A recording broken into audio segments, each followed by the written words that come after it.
জুলাই আগস্টের শহীদ কারণে নতুন বাংলাদেশ গড়ার যে সুযোগ এসেছে তা ব্যর্থ হতে দেয়া যাবে না বলে মন্তব্য করেছেন অন্তর্বর্তী সরকারের প্রধান উপদেষ্টা ডক্টর মোহাম্মদ ইউনূস। স্বাধীনতা পদক বিতরণ অনুষ্ঠানে এমন মন্তব্য করেন প্রধান উপদেষ্টা।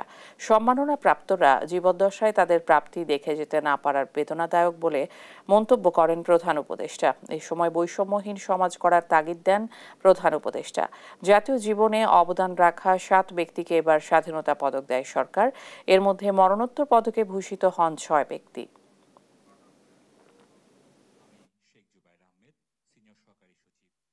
1971 সালে স্বাধীনতা যুদ্ধের উদ্দেশ্য ছিল একটি ন্যায়ভিত্তিক সমাজ প্রতিষ্ঠা করা, যেখানে আইনের শাসন থাকবে, মানুষের মৌলিক মানবাধিকার নিশ্চিত হবে এবং একটা বৈষম্যহীন সমাজ প্রতিষ্ঠিত হবে।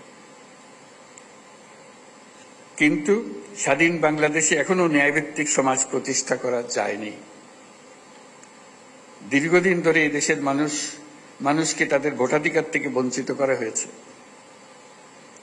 দুর্নীতি, লুটপাট ও খুনের রাজত্ব চালিয়ে দেশে একটি ফ্যাসিবাদী সরকার ব্যবস্থা কায়েম করা হয়েছে।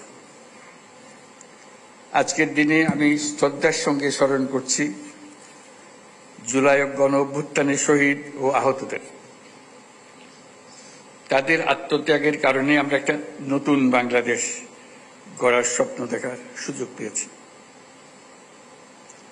এই সুযোগ আমরা কোনো ক্রমেই বৃথা হতে দেব না।